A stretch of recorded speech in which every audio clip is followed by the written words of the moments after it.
So first of all, as I look around, before we get started, my name's Don Webster, for those of you who might not know me. Can I just start by saying thank you for coming today? Sincere thank you. We've got a great day. We've got people coming and going throughout the day. We've had a couple of people who unfortunately got COVID at the last minute who won't be here, but we have a fantastic group of speakers today, and we have a number of educators, we have a number of students, we have a number of academic professionals, private sector professionals, but we all have one thing in common. We all have one thing in common, and that is we can learn and we can grow and we can connect today. So I have been telling my high school interns and my college interns that they really need to reach out and introduce themselves to somebody they don't know. That's a little scary for them, so if they practice with them, please. And in return, for those of you who are experienced professionals in the audience, how about you introduce yourself to one person that you don't know today, okay? So TechBridge starts on time, and we're going to end on time. We have a great day. We're going to do a couple of administrative things. We have our opening keynote today. It's actually going to be via Zoom, and Glenn Tyranski was hoping to be here. He came down with COVID. Glenn is still going to make his remarks remote. I think we're all used to that, so that'll be okay. Following that, we start our breakout sessions. And so the academic track is going to be in here. Krista Snyder was going to lead that. Krista got a concussion riding a bike, so I'm going to step in and be Krista today. Amy Barnes is going to lead the private sector track, and it's right next door. So we have 4 breakouts. Then we break for lunch. Jeff Brower is going to make some remarks, and then we have our panel discussion at 1 and some more breakouts. And then we're inviting everyone over to Lackawanna College to meet the student chefs in training. I think that'll be really fun. So people have been asking about Wi-Fi. You should be able to see it in the rotation outside if you're looking for Wi-Fi. If you have any questions, go ahead and grab me or anyone else, any of our interns who are sitting up here at the front table, sitting in the front row, like back, like it's church. People are in the back, right? So with that, we're going to get started because we have a good day. Thank you again for coming. Please allow me to introduce our opening keynote speaker, Glenn Tyranski. Glenn is a managing director at FTI Consulting in the activism and M&A solutions practice of the forensic and litigation consulting segment. Maybe I should just stop there. Glenn brings extensive experience in financial regulation, compliance, risk assessment, auditing, corporate governance, crisis management, disclosure, and shareholder board of director engagement. Prior to joining FTI Consulting, Glenn was an executive director in Ernst & Young's financial accounting advisory services practice, supporting policy and governance, as well as transaction readiness efforts.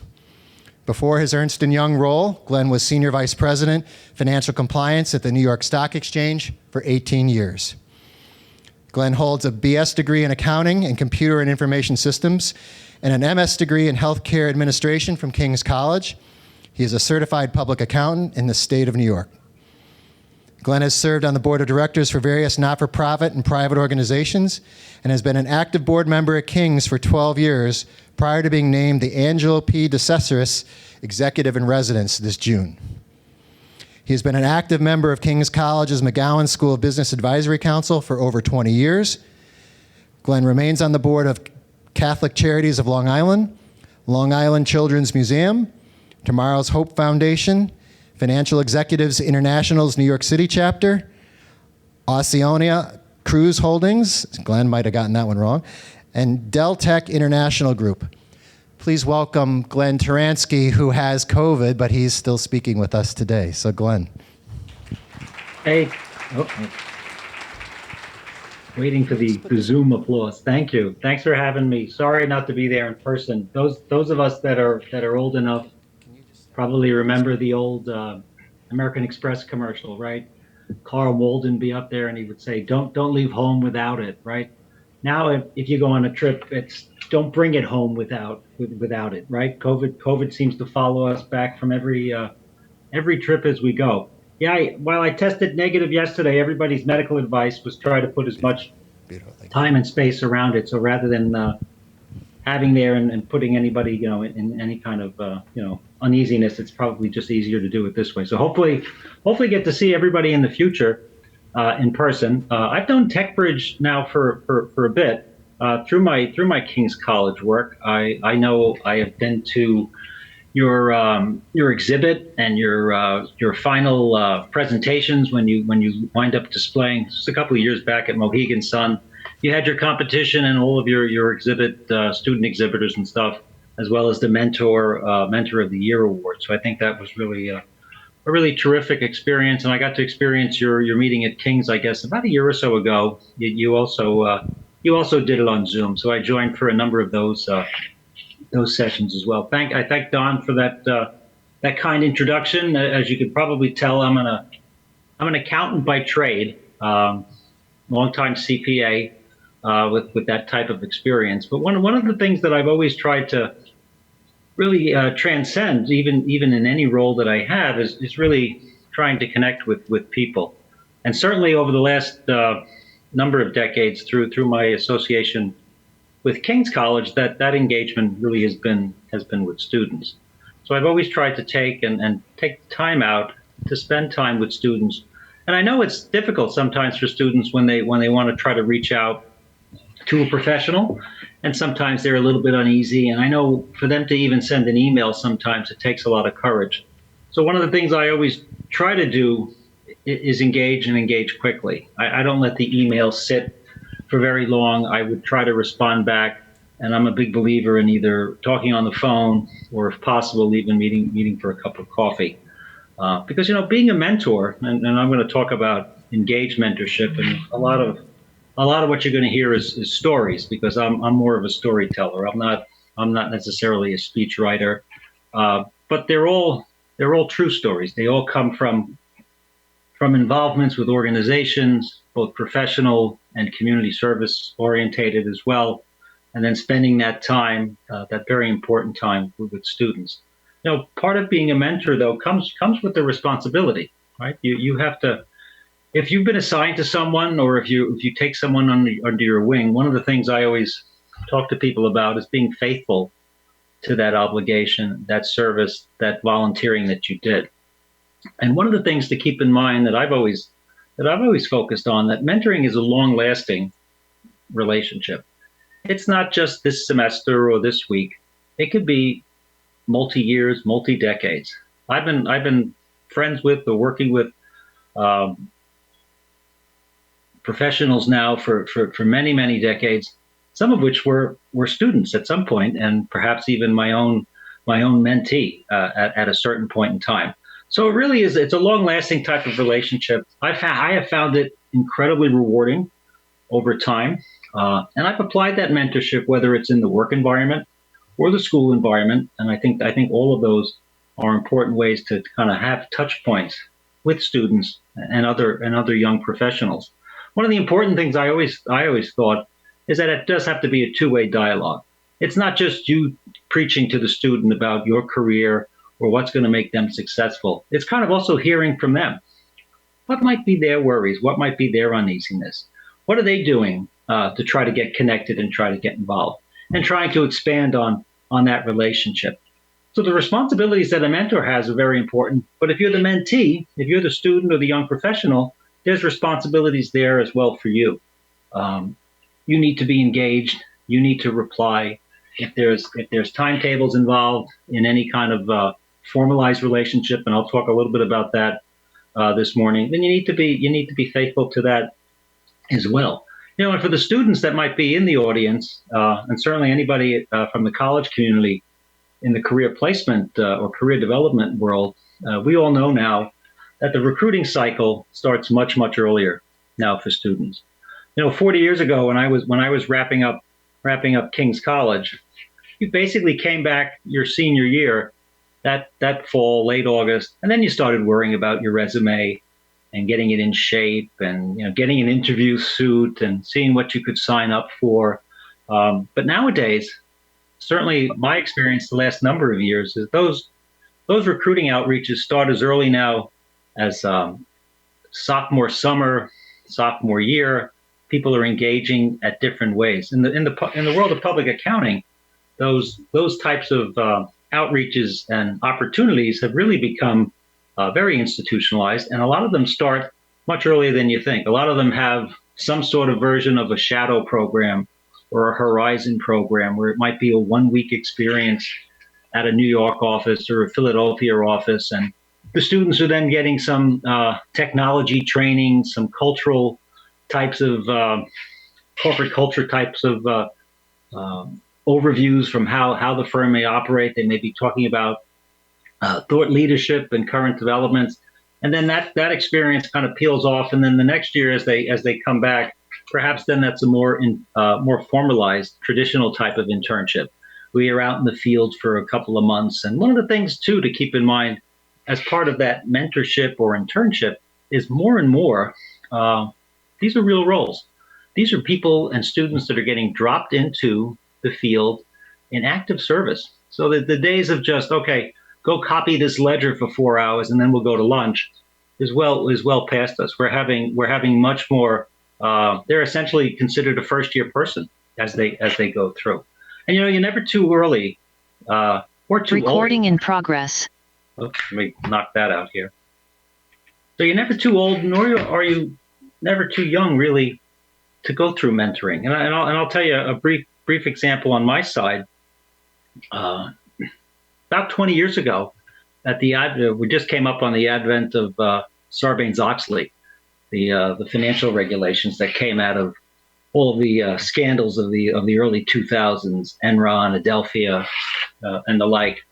And I remember at the NYSE, I was the head of financial compliance, and we were doing our regular work, and we were very much engaged with companies. And I remember sitting down with one of my bosses. I actually had two bosses. I reported to the EVP of International, Georges Jou, as well as the EVP of Domestic, Kathy Kinney, and they're both still friends of mine today. And I remember sitting down with Georges, and he was a Belgian banker by trade. And we were kind of talking about just kind of where I was at that point. I was about 6 or 7 years into my term at the stock exchange. I remember asking him, saying, what do you think? What do you think I need to do to kind of get to that next level or that springboard? And he took me under his wing and he said, well, Glenn, you're a talented guy. You're very personable. But that new thing that came out, that Sarbanes-Oxley, you should really become an expert in that. And then upon getting your arms around that, that'll help you be a resource here at the exchange, not only for our own professionals, but for all the companies we work with. So I took George up on his offer, and you know what? He was right. It was an opportunity to wind up becoming, I used to call myself the chief therapy officer at the New York Stock Exchange at that point. People used to ask me, Glenn, what do you do? I say, I talk CFOs off ledges. And part of that was really working through all of those Sarbanes-Oxley requirements. So it was an opportunity, even at someone who had already been working probably almost at that point, 18 or 20 years coming out of KPMG, to have that opportunity to be mentored by a seasoned, long-time professional like George. So one of the things that I think we have to always keep in mind with mentorship, it's part of it is what you give to it, and part of it is what comes back to you. So it really is a full circle types of experience. Now, a number of years ago, we were doing our business advisory council work at King's, and I remember Joan McGinnis Blewett, who was the head of career development when I was a student at King's, and now she's teaching full time at King's. And I remember at one of our business advisory council dinners in Philadelphia, I remember she came out with a particularly important observation that as she looked around the room, she saw many people that came full circle that used to be mentees that are now there in the room as mentors. And I always thought that was a really important distinction to make. And it really shows how the process really does work. So one of the things that I think that's important when you start thinking about mentorship, and we could call it engaged mentorship, engaged learning, experiential learning, it goes under a lot of different titles. But one of the things, at least from a college standpoint, or even a high school standpoint, is really trying to institutionalize the practice a little bit. And one way you do that is by creating advisory boards. It helps to formalize that process. I've been teaching the last couple of years. The pandemic gives you lots of opportunities to kind of reinvent yourself. So here in Long Island the last couple of years, I've actually been doing some adjunct teaching at Long Island University, both the Post campus here on Long Island and the Brooklyn campus over by the Brooklyn Bridge. And one of the things that I got involved with at LIU, in addition to doing the teaching, is actually continuing to populate and freshen up their version of Kings's Business Advisory Council. That at LIU, it's called the Dean's Advisory Board. Repopulating it, freshening it up with professionals from all walks of life, multi-generational types of people, and different types of business roles in an effort to try to help students. Now at King's, that same Dean's Advisory Board is known as the Business Advisory Council. I've mentioned that a couple of times. And that's a group of people, probably anywhere from, at the moment, probably 40 to 60 people that are involved from time to time. And again, it's multi-generational. We have recent graduates. We have actually graduates probably on the Business Advisory Council representing every decade from the 50s on at King's College. And it's interesting when you look at some of the people that join business advisory councils. How do they want to get involved? It doesn't always have to necessarily be a traditional business person. You could have people, as I said, from all walks of life, multidiscipline, lots of different majors. You never know where somebody's going to end up ultimately in their career, whether you have a business degree or you have a science degree or an arts degree. You wind up getting people from all walks of life, all different majors that kind of come and lend a hand. I know at King's even we have a Tony Award winning graduate from back in the 1970s. He won a recent Tony Award for Hello Dolly just a couple of years ago on the remake here on Broadway, which was pretty exciting. And one of the other things to keep in mind too is you don't necessarily have to, from an advisory council standpoint, necessarily limit yourself just to your own graduates. Many times you'll get community representation. If the college is in a given particular city or town, getting some of the community involved too is also part of, I think, engaged mentorship. Not only from just an advice standpoint, but really from a buy-in, if you think about it, from the community itself.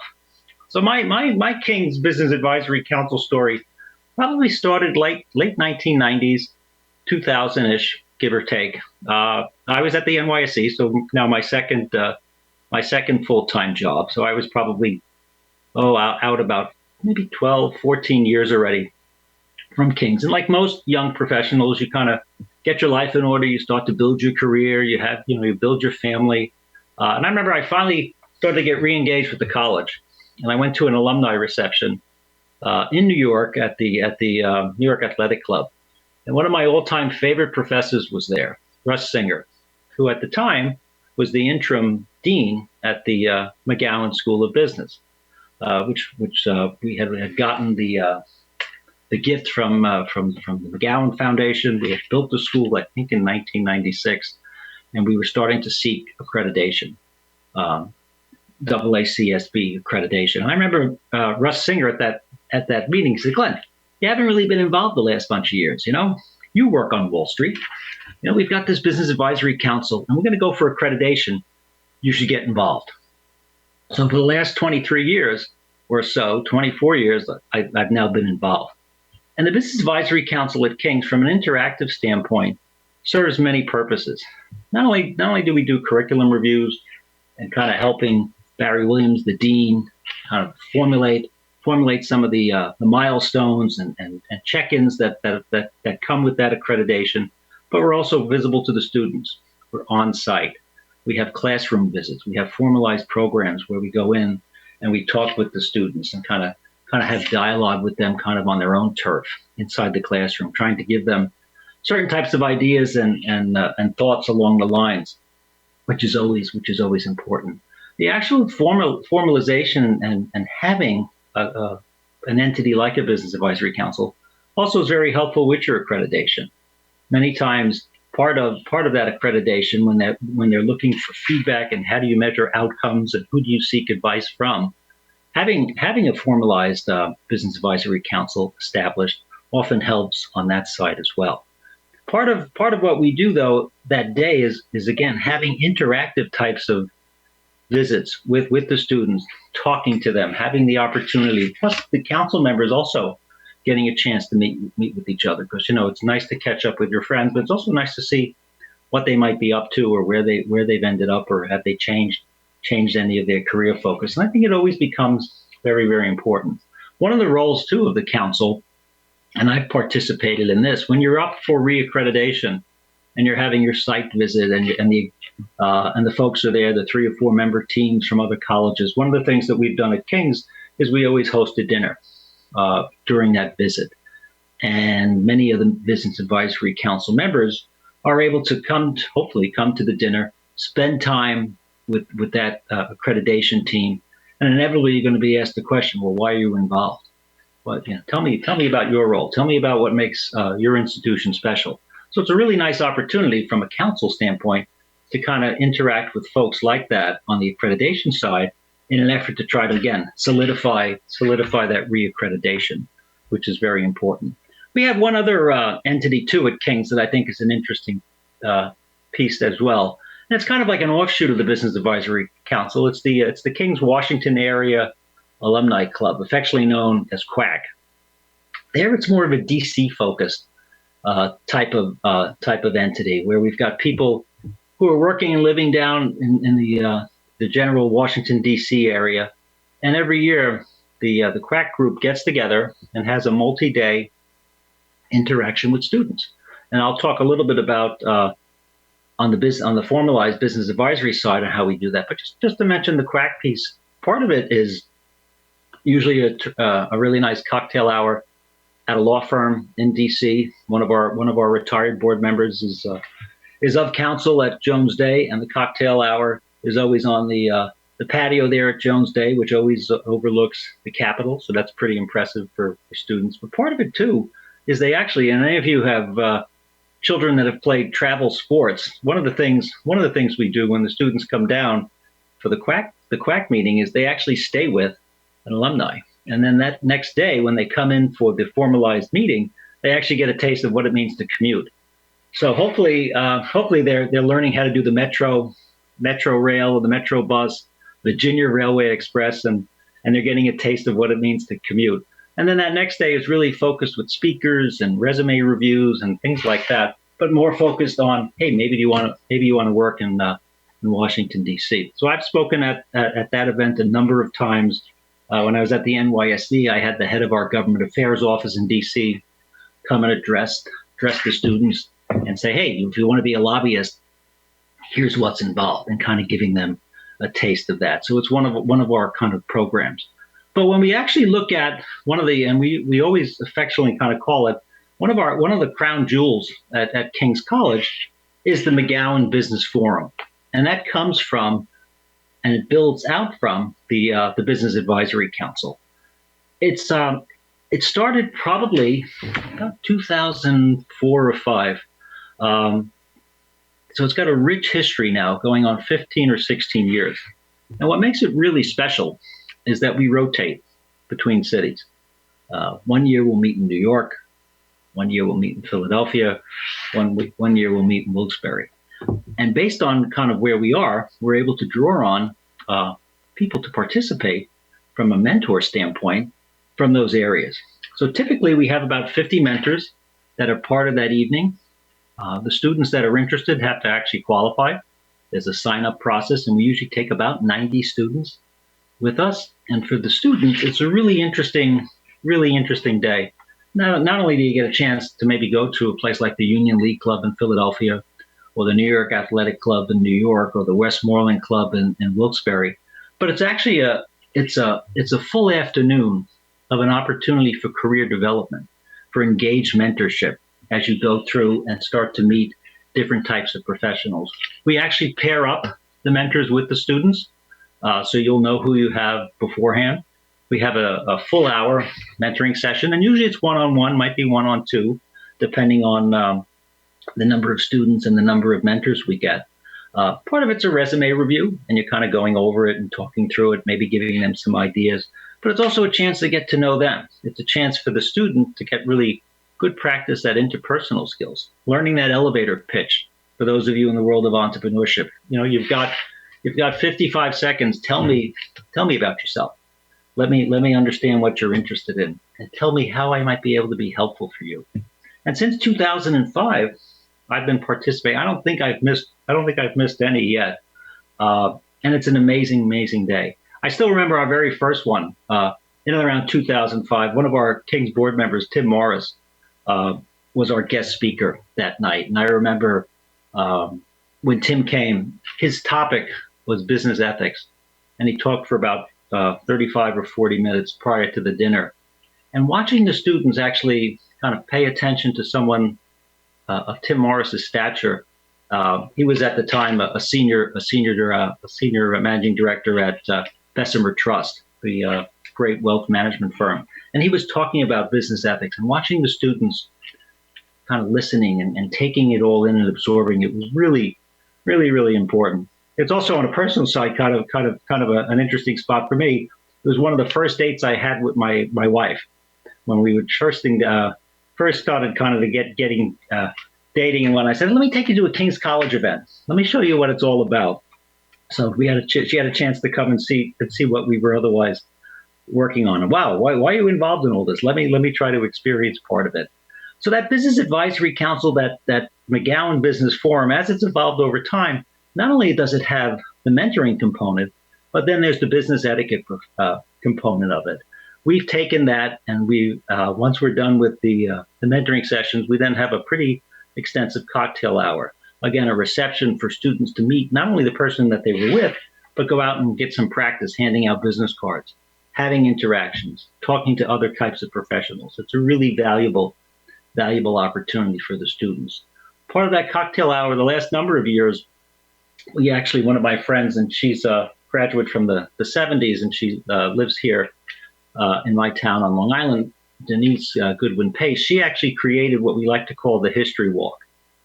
And as part of that cocktail hour, we've got a series of displays that kind of take the students to understand what King's has looked like and how it has evolved decade by decade. I'm a big believer in you have to kind of know where you come from to know where you're going. And it's an opportunity to kind of reinforce the college's history with those students. So that event then has expanded initially from the mentoring session and the cocktail session, and then from the institutional standpoint, on the institutional advancement side, one of the things we started to do, and I was on that board committee for a number of years, we were looking for, well, what's a signature event here for King's? What might be an opportunity to do some even further good? And we looked at the McGowan Business Forum, and we said, you know what? That's one of our signature events. It's one of our best events. What can we do from a development standpoint that might even further enhance the college and its mission? So we created the James Lackameyer Leadership Award. And for the last probably 6 or 7 years, we now have an annual award winner. And again, depending on if it's Philadelphia, New York, or Wilkes-Barre. And so as part of that night, so not only do we have the mentoring sessions going on, the cocktail, the reception, we now have a development function for the college. And we've created something we call at King's the Presidential Hope Fund. And the proceeds from that Lackameyer Award from that night help build the President's Hope Fund. And that fund specializes in keeping students in the school. Perhaps they're short on books. Perhaps they have a tuition emergency. A parent got ill, lost a job. Someone might have passed away. And it's an opportunity to do some good. So not only does the mentoring work from a personality standpoint, it now has an opportunity to further do some development work as it goes through. Now, much like we're doing today with Zoom, COVID obviously got in the way, and we had to do a couple of modifications the last year, and have done some smaller versions of the McGowan Forum. We are expected to go back in person at the Westmoreland Club this October, so we're looking for that. But one of the things that we noticed, and one of the things that we kind of worked through and expanded our reach about a year and a half ago, in the throes of COVID, one of the things we decided to do was to further our outreach even further, recognizing that a lot of the students coming into the school, those inbound freshman classes, the last 2 years, have had, much like I'm doing here, they've been hiding on Zoom for the last 2 years. So a lot of their interpersonal skills have now haven't had a chance to practice. They've been mostly just doing online learning, not in the classroom. So one of the things that we did as part of the Business Advisory Council and Engage Mentorship was to start even earlier. We had a number of mentors that would then work with and be assigned to freshmen as they came in an effort to kind of start that dialogue, get them thinking even earlier about careers, professional development, and kind of moving it along that way.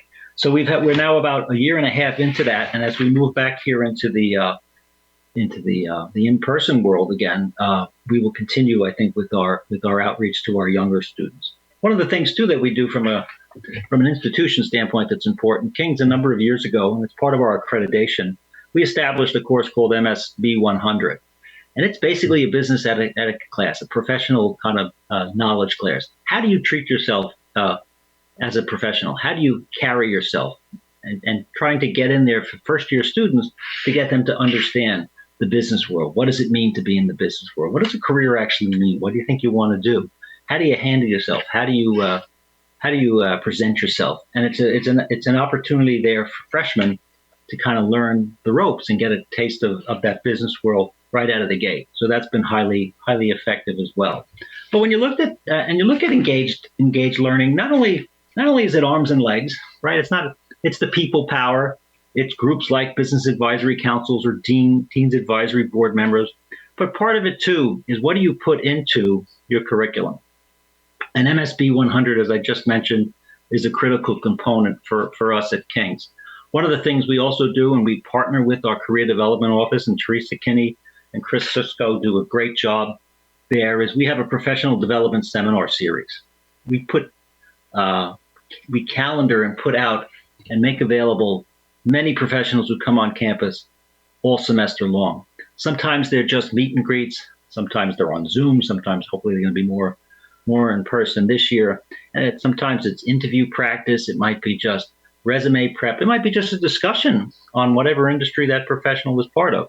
And again, more times than not, we're graced with graduates that come back, but sometimes some of our biggest fans are people that aren't even attached to the college, and they come and talk in front of the college.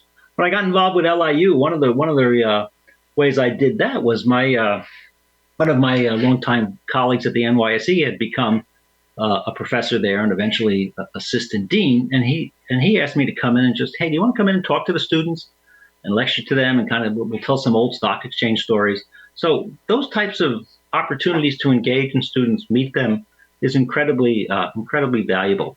So at King's, part of the formalization and the institutionalizing of engaged mentorship, we work with the Career Development Office in promoting and getting students interested in their professional development seminar series.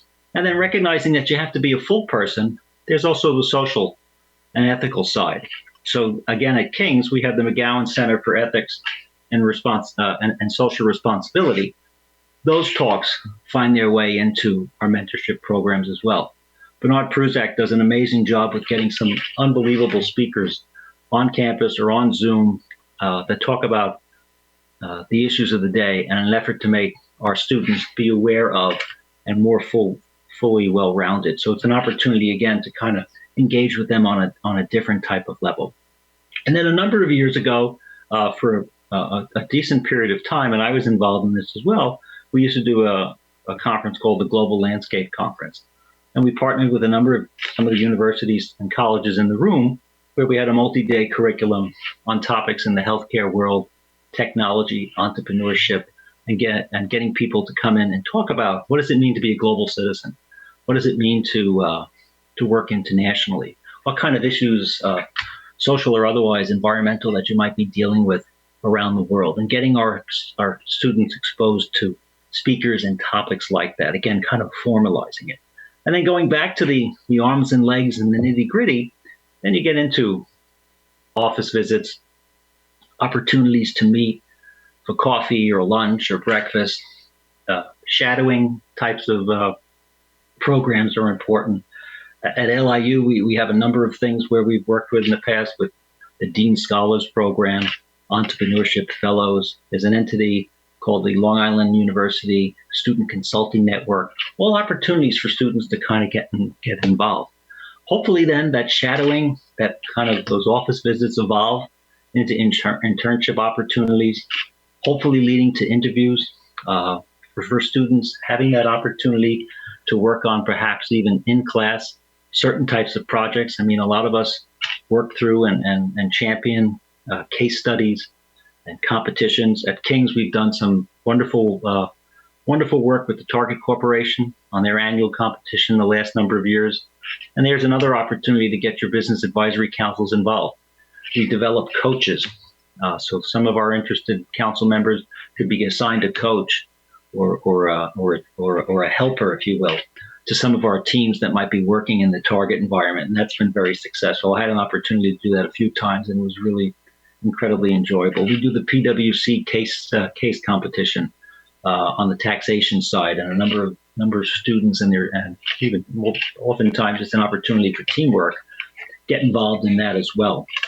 So those case studies and competitions become an extension of your business advisory council, extension of your curriculum. The faculty members wind up embedding that into their course curriculum, and it really becomes a very important moment for students to kind of get that opportunity to work through real life situations on a project basis. And then hopefully, obviously, the engaged mentorship is going to lead to everybody's Willy Wonka golden ticket, that full-time offer, as you come through. Now, last couple of years, it's been interesting.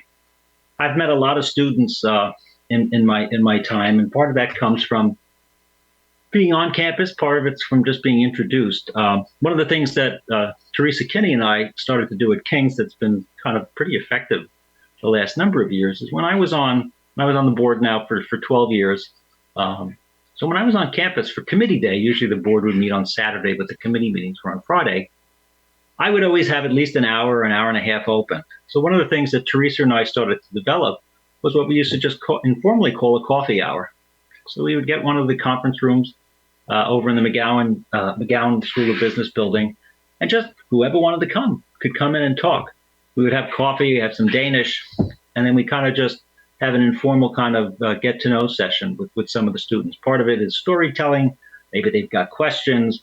Maybe they want to bring their resume. And it's an opportunity, certainly on my side, to meet more students, find out what they're interested in, what do they think they need, are you getting everything? And it's really, again, a good opportunity for dialogue, and probably most importantly, feedback on what the process is leading to.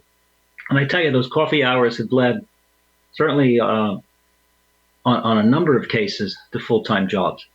And nothing's more rewarding for me as a professional to eventually not only introduce and give a student an opportunity, because you got to remember too, a lot of the companies, recruiting has changed again, as I said, over time.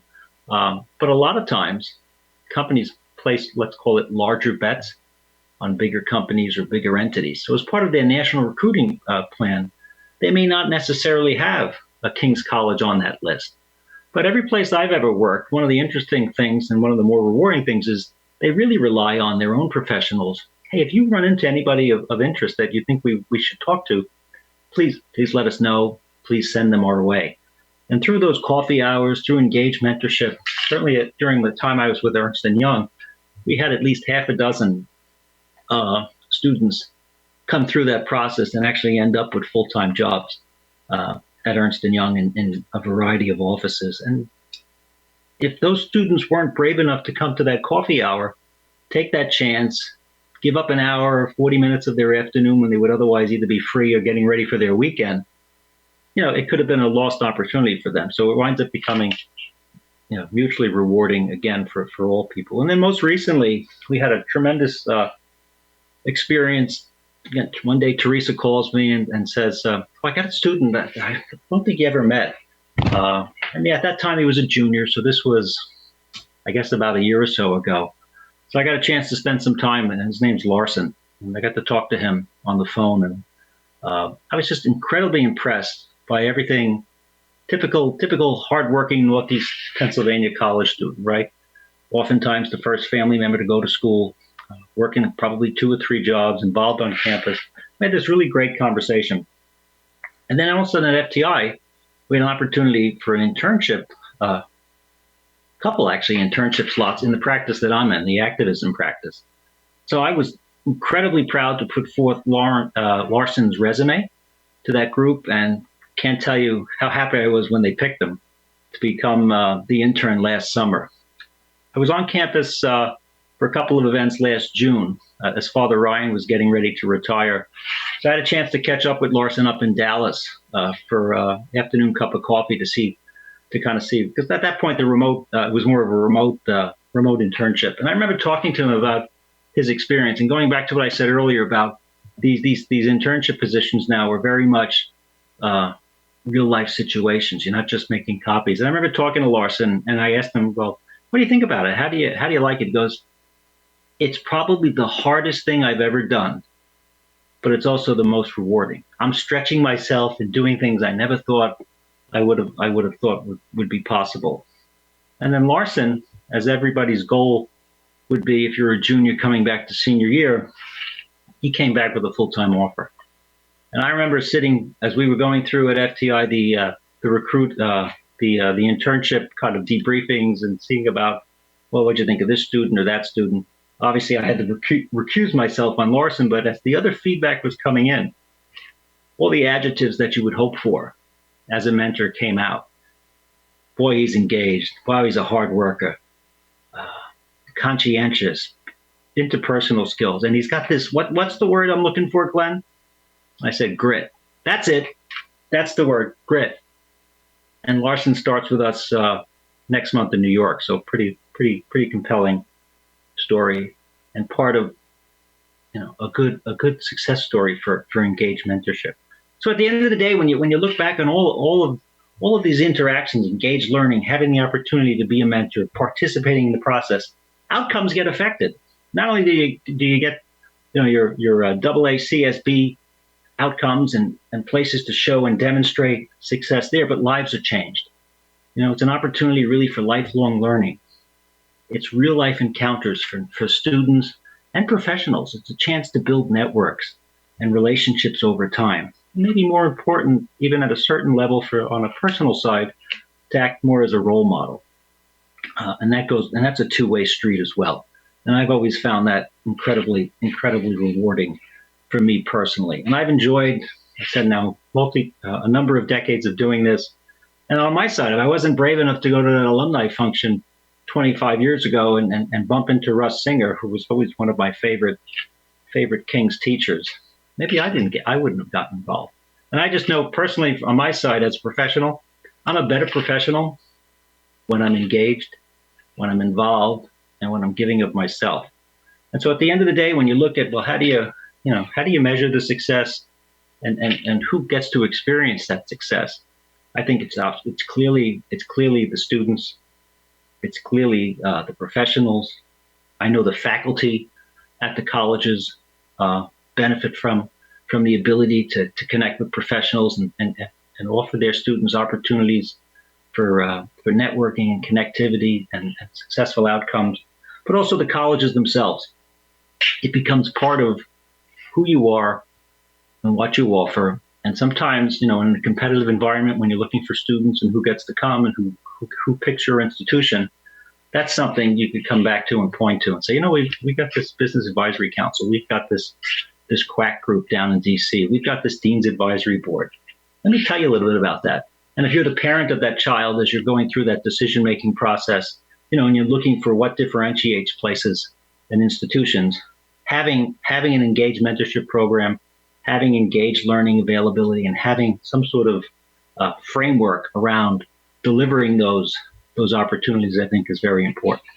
So listen, I've probably talked, Don's probably already getting nervous because I don't want to blow his we always end on time. But let me wrap up there and just say thank you. And I'm happy if anybody had any questions or if you wanted to kick around an idea for a minute or two, I'm happy to stay on and talk through that as well. Thanks again for the time. Sorry not to be there. Next time, I promise in person for sure. All right. So first of all, Glenn, thanks so much. Glenn, I'm walking around.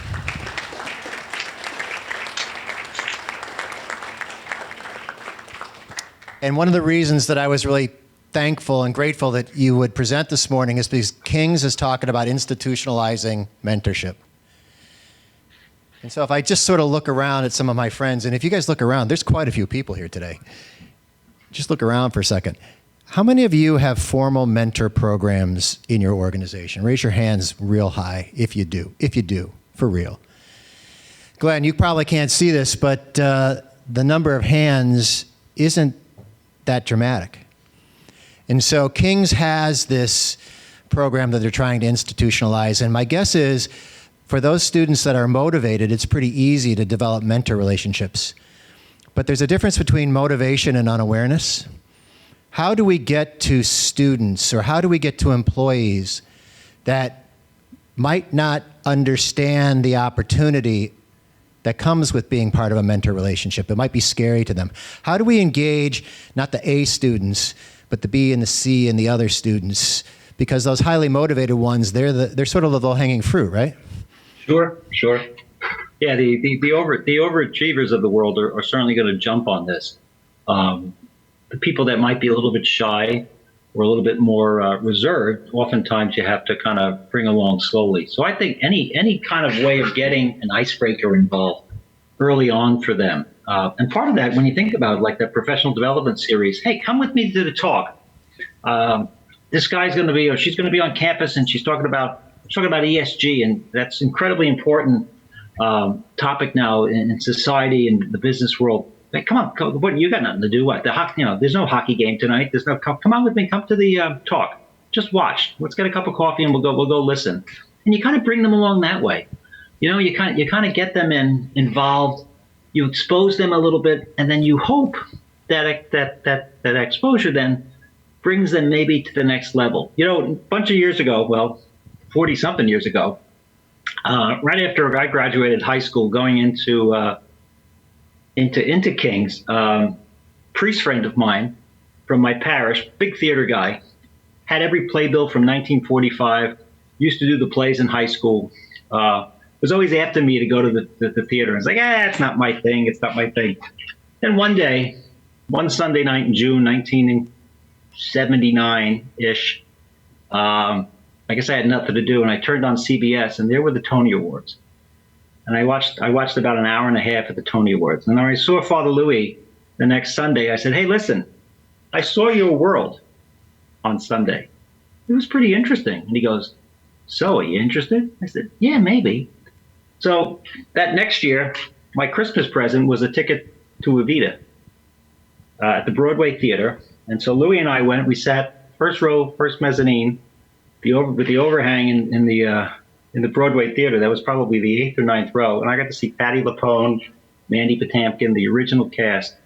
And you guys can't see it, but my keychain is my ticket.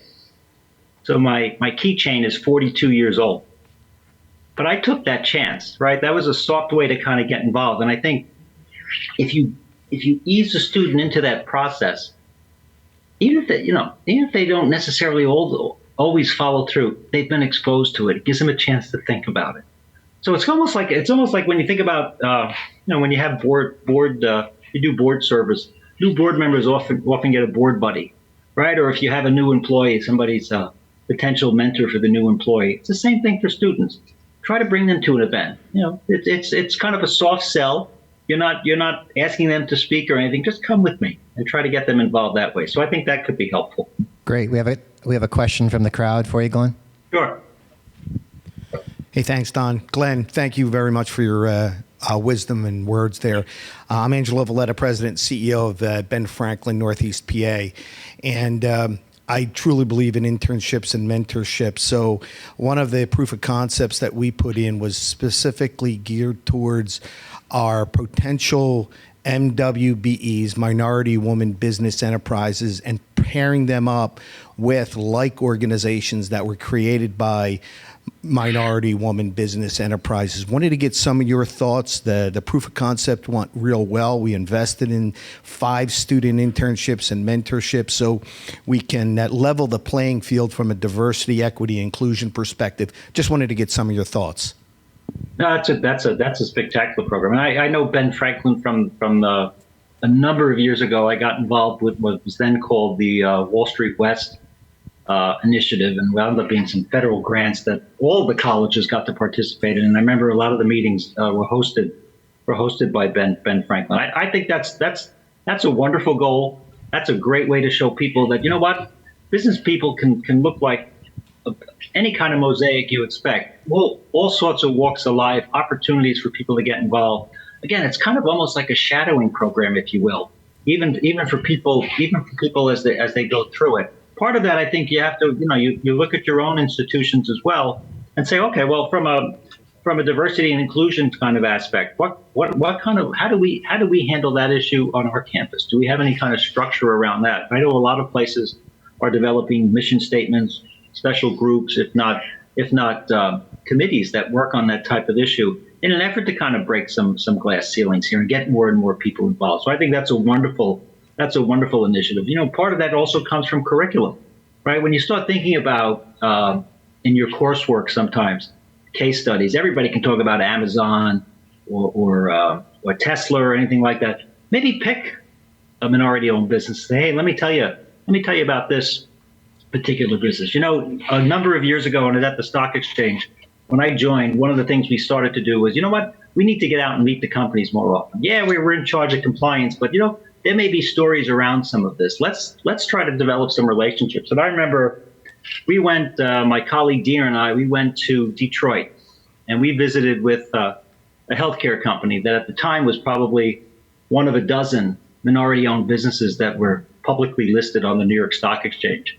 And yeah, we were there for our compliance function, and we handled and touched all the bases there. But what that day became for us in downtown Detroit, back in the days of when the Renaissance Center there was a Westin hotel, was almost in a way helping the board understand their roles and their responsibilities. So kind of while it was an official visit, it became more of a seminar session and a tutorial for us in helping their board kind of understand what we were all about, and we think we were pretty successful. So I think getting that kind of exposure, having speakers that come in that look like your student population, I think it's great. I think it's a fantastic idea. I know when I was in public accounting, one of my healthcare clients was Recco Home Care. Founder of Recco Home Care was Norma Recco, former registered nurse, entrepreneur, successful business lady, and her partner Hazel. So, I mean, people find success from all walks of life. I think that's fantastic. So, Glenn, I'll give you one more question from one of your own colleagues. I'm going to ask the question to be quick and the answer to be the Twitter version. Okay. Hi, everybody. J.C. Blewett, faculty member at King's. Glenn's be a homer for you, but looking forward to having Glenn in a full-time capacity at King's now moving forward. My question's for kind of on the other end. How do we develop new mentors, and where do you see that as being I'm not looking for an age or something like that, but at what point do we try and turn those mentees into mentors, Glenn? Yeah, I think thanks, JC, and good to be with you, and look forward to seeing you next week as well. Mentors come from all walks of life. As I mentioned earlier, we've got representation probably on our Business Advisory Council from almost every decade of graduates. And I think for a young professional, and you think about maybe institutionalizing processes and things, as things unfold, perhaps maybe there's an executive board, for instance, that maybe sits on top of an advisory council, and then you've got the arms and legs, and how do you get people involved?